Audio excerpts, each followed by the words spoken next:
Hello there. So this recent incident left me looking like a pirate for some time.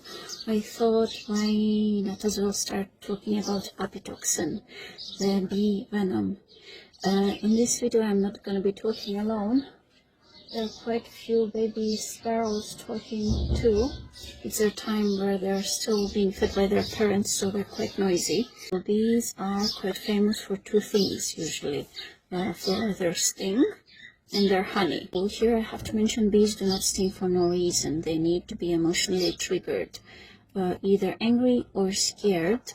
So the sting is their defense mechanism. They use it to defend their beehives from other bees, hornets, wasps, or other types of animals, and also as humans, because yes, unfortunately for the bees, we are the biggest threat for their existence.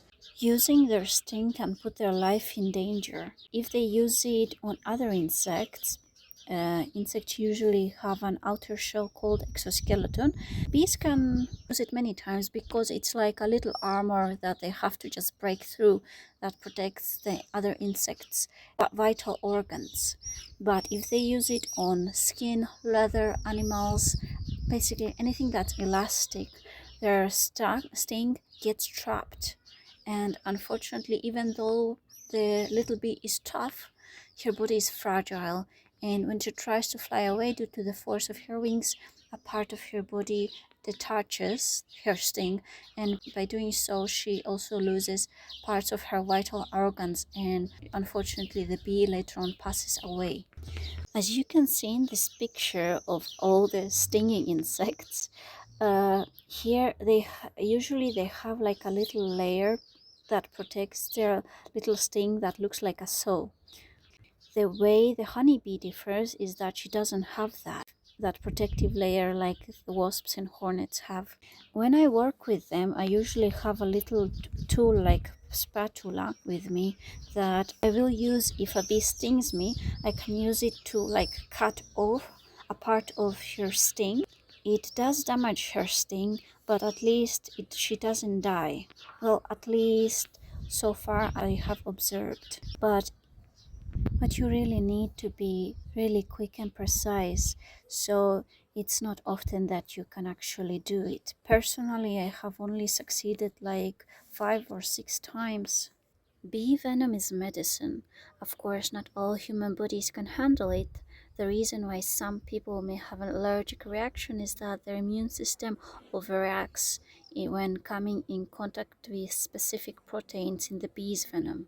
People whose immune system accepts them is very beneficiary, and for centuries apitherapy has been used for healing. It has anti-inflammatory properties like for arthritis relief, and does amazing things for the autoimmune system like pain management, skincare, and healing. It has neuroprotective effects, basically protects the brain, memory, and our nervous system. Last thing I feel is important to mention is that one specific component found in honeybee venom is called melittin. Melittin, I hope I'm saying it correct. And studies show that it has significant potential in fighting several types of cancer. It punches holes in cells and kills them. It prevents spreading, and it helps in controlling of bad cells. 2 years ago, the National Library of Medicine released a very interesting article about the benefits of bee poison in fighting breast cancer. I will put the link of that article in the description below, so whenever you have free time you can read it. So yes, even in the bee's passing, unfortunately, she does only good things for whatever is left behind. So the least we can do is to protect and offer her safety however we can, like planting extra flowers, leaving a little, especially now that summer is coming over Europe and the summers lately are very difficult for them to handle. Like little plate with some rocks inside, leave them as a drinking water. So let's protect what we still have left. Alright, enough info dumping. See you next time. Stay safe. Keep your loved ones safe. Keep the nature safe. And until next time. Bye-bye. Someone came to keep us company for a little bit. Bano!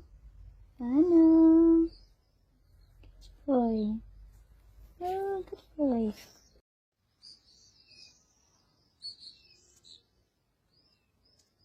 Even the moon is smiling tonight.